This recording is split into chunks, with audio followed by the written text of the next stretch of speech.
Good evening दोस्तों। मैं हूं डॉक्टर आशुतोष मिश्रा और नॉलेज यूनिवर्स एकेडमी में आपका हार्दिक स्वागत है। दोस्तों, आज मैं हिंदी साहित्य के कुछ महत्वपूर्ण प्रश्नों को लेकर पुनः उपस्थित हूं।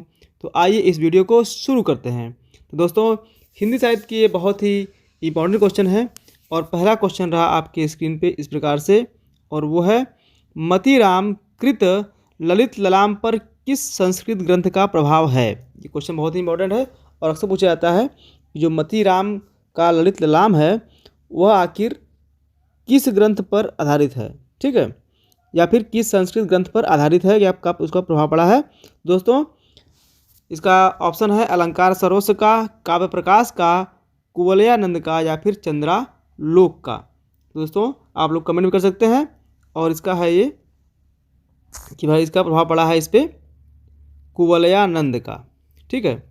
तो ऑप्शन जो राइट ऑप्शन हो जाएगा आप लोगों का वो हो जाएगा कुवलयानंद, ठीक है। अगला क्वेश्चन आपकी स्क्रीन पे है दोस्तों, और वो इस प्रकार से है।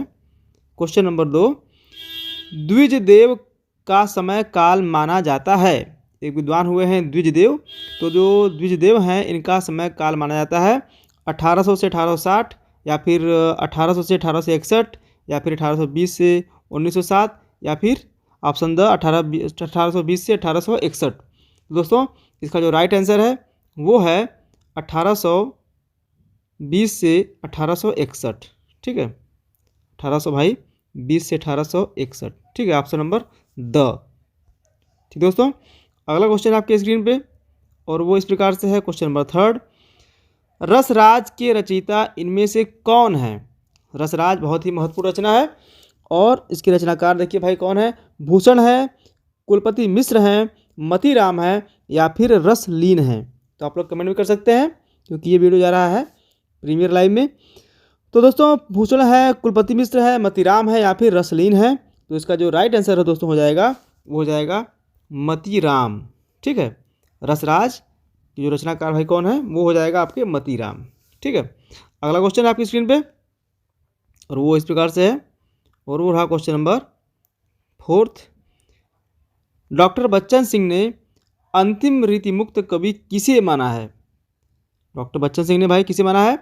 केशव को माना है, द्विजदेव को माना है, बोधा को माना है या फिर घनानंद को माना है। तो आप लोग का जो सही आंसर है दोस्तों हो जाएगा डॉक्टर बच्चन सिंह ने अंतिम रीति मुक्त कवि माना है द्विजदेव को। किसको माना है? द्विजदेव, ठीक है। कौन है भाई? द्विजदेव हैं, ठीक है।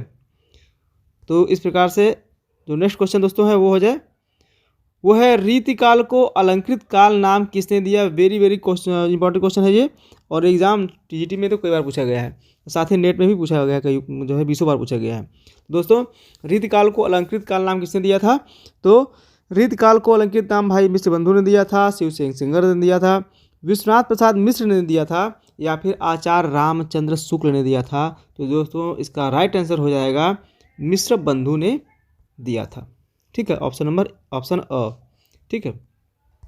अगला क्वेश्चन आपकी स्क्रीन पे, और इस प्रकार से क्वेश्चन नंबर 6, शुक्लानुसार रीतिकाल की परंपरा में अंतिम श्रृंगारी कवि कौन है। मतलब कि शुक्ल जी के अनुसार, आचार्य रामचंद्र शुक्ल के अनुसार रीतिकाल की जो परंपरा थी उसके अंतिम श्रृंगारी कवि कौन थे। तो बिहारी थे कि ठाकुर थे कि द्विजदेव थे या फिर घनानंद थे दोस्तों।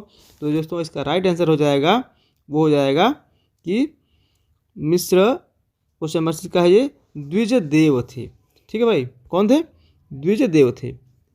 तो क्वेश्चन आप लोग हमेशा पढ़ते रहिए, इसको रिकॉर्डिंग, अगर मान लीजिए आप कहीं काम कर रहे हैं, बैठे हुए हैं, तो बैठे बैठे खाली रिकॉर्डिंग चालू कर दीजिए, तभी आपको सुनने से देखिए ना बहुत जो है नॉलेज होता है। तो अधिक से अधिक आप लोग सुनने का प्रयास करिए। तो इसका ऑप्शन हो जाएगा ऑप्शन नंबर स, द्विजदेव, ठीक है। अगला क्वेश्चन है दोस्तों, और वो है 7th क्वेश्चन नंबर, वो है अनियोक्ति कल्पद्रुम नामक ग्रंथ के रचयिता कौन है। तो गिरधर कविराय हैं, वृंद हैं, दीनदयाल गिरी है या फिर बेताल हैं। तो दोस्तों, इसके जो राइट आंसर है वो हो जाएगा दीनदयाल गिरी हैं। एक विद्वान हुए हैं दीनदयाल गिरी, उन्होंने लिखा था अनियोक्ति कल्पद्रुम, ठीक है।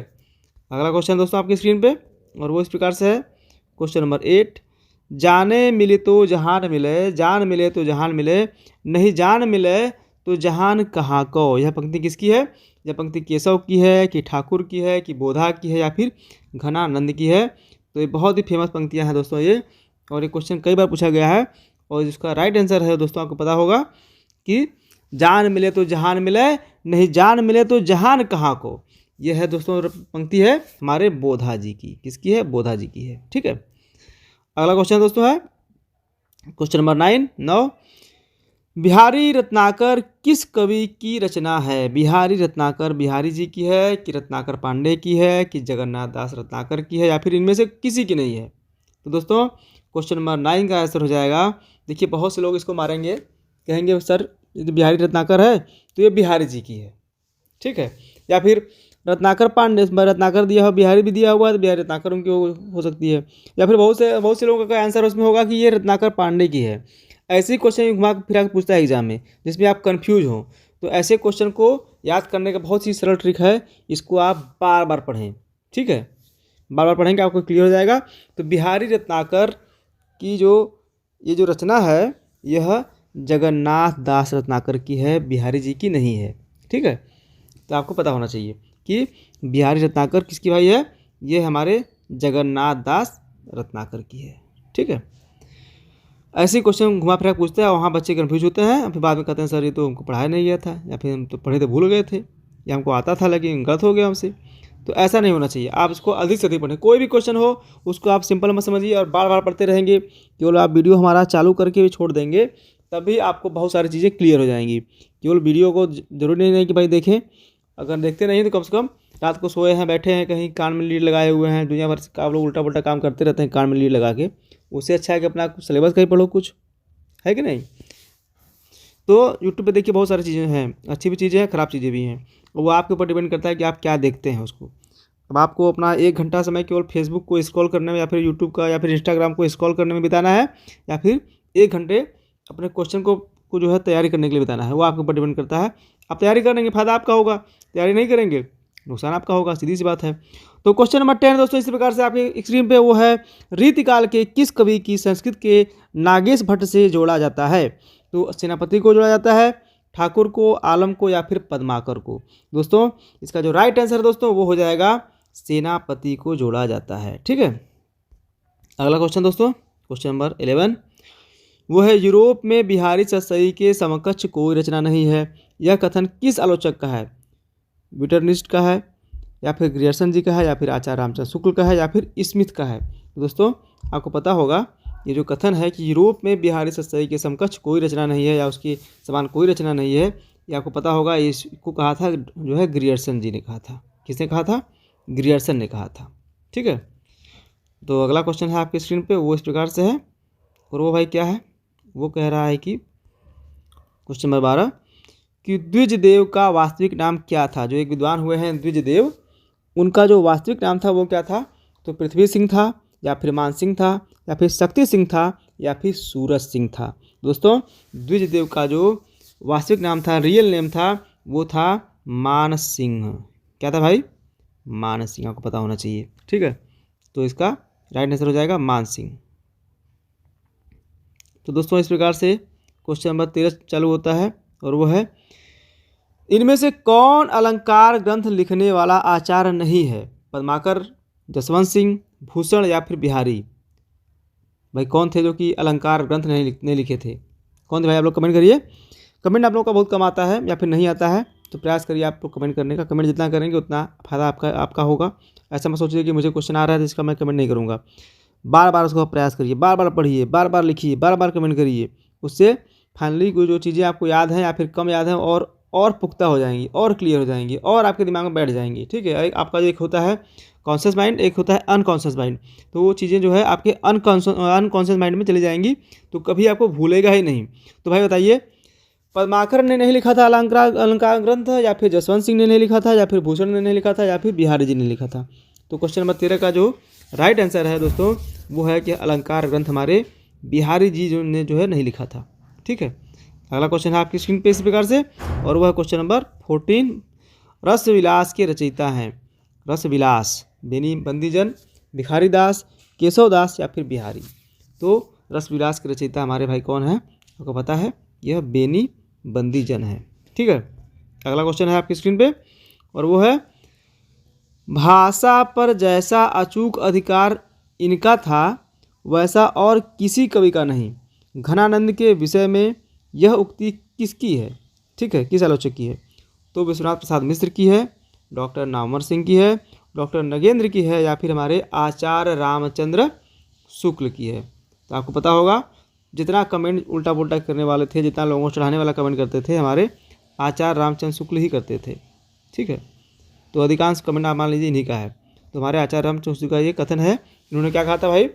कहा था इन्होंने कि भाषा पर जैसा अचूक अधिकार इनका था वैसा और किसी कवि का नहीं था।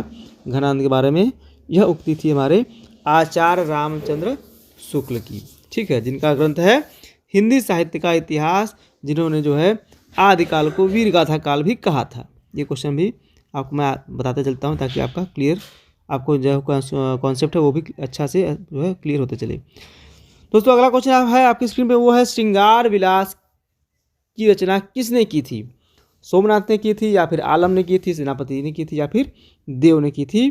तो श्रृंगार विलास की रचना को पता है, ये बहुत ही क्वेश्चन इंपॉर्टेंट है। ये हमारे सोमनाथ जी ने की थी। किसने की थी? सोमनाथ विद्वान हुए उन्होंने की थी। ठीक है, अगला क्वेश्चन है आनंद रघुनंदन नाटक की रचयिता इनमें से कौन हैं? प्राणचंद्र चौहान, विश्वनाथ सिंह, सबल सिंह, या फिर पद्माकर? तो आनंद रघुनंदन जो नाटक है, इसके जो दोस्तों रचनाकार हैं वो हैं हमारे विश्वनाथ सिंह जी। ठीक है, अगला क्वेश्चन है आपके स्क्रीन पे, और वो इस प्रकार से है कि अलंकार कला निधि के रचयिता कौन थे? अलंकार कला निधि की जो एक रचना है भाई, इसके रचनाकार कौन थे भाई? आप लोग कमेंट करिए। तो कमेंट आप लोग करिए भाई जल्दी से। ऑप्शन नंबर अ है कृष्ण कवि, ब है गुमान मिश्र, स है कुलपति मिश्र। इसमें केवल 3 ही ऑप्शन है। ठीक है, तो आप लोग कमेंट करिए जल्दी से। तो ये भाई हो जाएंगे हमारे, कौन हो जाएंगे? कृष्ण कवि हो जाएंगे। ठीक है, अगला क्वेश्चन है दोस्तों क्वेश्चन नंबर 19, नवरस तरंग नामक ग्रंथ के रचयिता का नाम बताइए। तो नवरस तरंग जो ग्रंथ है, इसके रचयिता हमारे भाई कौन है? इसमें से बताइए आप लोग। वो है हमारे बेनी प्रवीण जी। ठीक है, इसका देखिए मैंने पूरा ऑप्शन नहीं बताया आपको। बेनी प्रवीण जी, थोड़ा सा जल्दी लिख भी कंप्लीट करना है ताकि चीज़ें और अच्छे से क्लियर हो जाए और अधिक से अधिक क्वेश्चन मैं आपको करवा सकूँ। क्वेश्चन नंबर 20 है दोस्तों, सुमिल विनोद के रचयिता कौन है? घनानंद हैं, देव हैं, बोधा है, या फिर कुलपति मिश्र हैं? तो सुमिल विनोद के रचनाकार है ये कौन है? वो हमारे हो जाएंगे देव जी। ठीक है, देव एक विद्वान हुए हैं जो है उन्होंने लिखा था। ठीक है, जिन्होंने लिखा था देव विलास, भवानी विलास, सब उन्हीं की रचना थी देव की। तो क्वेश्चन नंबर है दोस्तों 21, बेनी प्रवीण की भाषा को आचार्य शुक्ल ने किसके समकक्ष बताया है? बिहारी के समकक्ष बताया है, या फिर घनानंद के समकक्ष बताया है, मतीराम के समकक्ष बताया है, या फिर देव के समकक्ष दोस्तों बताया है? तो बेनी प्रवीण की भाषा को आचार्य रामचंद्र शुक्ल ने, आप लोग कमेंट करिए, किसके समकक्ष बताया है? तो मैं आपको बता रहा हूँ, बताया है मतीराम के समकक्ष। ठीक है, एक विद्वान हुए मतीराम, उनके समकक्ष बताया है। तो दोस्तों अगला क्वेश्चन आपकी स्क्रीन पे इस प्रकार से रहा, और वो हो जाएगा बिहारी सतसई है प्रबंधक है, मुक्तक है, गीति काव्य है, या फिर खंड काव्य है? दोस्तों बताइए आप लोग, बिहारी सतसई क्या है? तो बिहारी सतसई दोस्तों हो जाएगा, ये हो जाएगा जो है आपको पता ही है, ये है मुक्तक है। ठीक है, अगला क्वेश्चन है, देखिए ऐसे क्वेश्चन पूछता है एग्जाम में कि बिहारी सतसई किसकी रचना है? बिहारी सतसई में क्या है? यह मुक्तक है कि प्रबंधक है कि गीति काव्य है कि खंड काव्य है कि महाकाव्य है? कुछ ही पूछ देगा एग्जाम में। ठीक है, तो आपको पता होना चाहिए कि बिहारी सतसई भाई यह मुक्तक है। ठीक है, यह मुक्तक छंद में लिखा गया था। क्या था इसका राइट आंसर? ब। ठीक है दोस्तों, अगला क्वेश्चन आपकी स्क्रीन पे इस प्रकार से, वो है इनमें से सर्वांग निरूपक कवि कौन है? भिखारीदास जी हैं, नागरीदास जी हैं, रहीमदास जी हैं, या फिर बेनी प्रवीण हैं? तो सर्वांग निरूपक कवि दोस्तों बताइए कौन है? तो हमारे हो जाएंगे भिखारी दास जी, आपको पता होगा। ठीक है, तैयारी आप लोग करते रहिए। देखिए एग्ज़ाम का डेट तो अभी आया नहीं है, लेकिन टीजीटी पीजीटी का एग्जाम डेट कभी भी आ सकता है। और ये जो क्वेश्चन मैं पढ़ा रहा हूँ, ये केवल टीजीटी पीजीटी के लिए नहीं, सभी एग्ज़ाम के लिए, चाहे यूपीपी हो, चाहे टीजीटी हो, चाहे पीजीटी हो, चाहे नेट हो, चाहे आरओ हो, चाहे एआरओ हो, जितने भी एग्ज़ाम होते हैं वनडे के उसमें, और हिंदी के क्वेश्चन उसमें आते हैं, तो मान के चलिए ये सारे क्वेश्चन उन सब एग्ज़ाम्स के लिए बहुत ही उपयोगी हैं, बहुत ही इंपॉर्टेंट है। इसको इसलिए आप अधिक से अधिक पढ़ते रहें, सुनते रहें, आपकी तैयारी इससे बेहतर से बेहतर होगी। दोस्तों चलते हैं हम लोग अगले क्वेश्चन की तरफ। क्वेश्चन नंबर 24, वो क्या है भाई? वह लोग है लागी कवित्व बनावत, मोहि तो मेरे कवित्व बनावत। लोग है लागी कवित्व बनावत, मोहि तो मेरे कवित्व बनावत। पंक्ति के रचनाकार कौन है? पद्माकर हैं, आलम हैं, बोधा है या फिर घनानंद हैं? तो दोस्तों इसके जो रचनाकार हैं वो हमारे हो जाएंगे घनानंद। घनानंद जीवनदायक हो, ऐसे उनकी रचना है। पंक्तियाँ उनकी है, ये भी उनकी पंक्तियाँ हैं दोस्तों। तो ये हो जाएंगे भाई घनानंद हो जाएंगे। अगला क्वेश्चन है क्वेश्चन नंबर 25, और वो है रस रहस्य के रचयिता इनमें से कौन है? सोमनाथ है, चिंतामणि है, कुलपति मिश्र है या फिर निवाज हैं? ठीक है, तो ये भाई कौन है? ये जो है निवाज जी हैं। तो इसका जो राइट आंसर दोस्तों क्या हो जाएगा, आप लोग बताइए। इसका जो दोस्तों राइट आंसर हो जाएगा वो हो जाएगा कुलपति मिश्र। तो दोस्तों इसका राइट आंसर हो जाएगा कुलपति मिश्र। तो इस वीडियो को आप लोग अधिक से अधिक दोस्तों शेयर करें ताकि सबका लाभ हो सके। दोस्तों हमारा टीजीटी का पीजीटी का जो बैच है वो चालू हो चुका है। टीजीटी पीजीटी, ठीक है, साथ ही नेट, अगर आप नेट की तैयारी कर रहे हैं या फिर आप कोई भी कॉम्पिटिटिव एग्जाम की तैयारी कर रहे हैं और जीएस से क्वेश्चन चाहते हैं तो उसकी भी तैयारी हमारे यहाँ जीएस का तैयारी अलग से करवाया जाता है। तो आप हमारा नंबर है 7021363862, इस पर कॉल करके आप लोग या फिर व्हाट्सएप करके आप पूरी जानकारी ले सकते हैं। बहुत ही कम जो फी हमारे यहाँ रखी गई है और आप अपने तैयारी को एक बेहतर आयाम दे सकते हैं। अपने तैयारी को आप जो है एकदम शीर्ष पर ले आ सकते हैं, क्योंकि हमारे यहाँ उसी क्वेश्चन की तैयारी करवाई जाती है जो कि एग्ज़ाम के लिए इंपॉर्टेंट होते हैं। ठीक है, तो दोस्तों उम्मीद करता हूँ ये वीडियो आप लोगों को काफ़ी उपयोगी रहा होगा। ये वीडियो को लाइक करें, शेयर करें और इसे संबंधित लोगों तक अधिक से अधिक पहुँचाएँ, जिससे कि सबका लाभ हो सके। नॉलेज यूनिवर्सिटी अकेडमी से मैं डॉक्टर आशुतोष मिश्रा आपका पुनः स्वागत करता हूँ और धन्यवाद देता हूँ कि आपने यहाँ तक वीडियो देखा और अपनी तैयारी को एक नई दिशा दी। मिलते हैं नेक्स्ट वीडियो में दोस्तों, तब तक के लिए हर हर महादेव, जय श्री राम।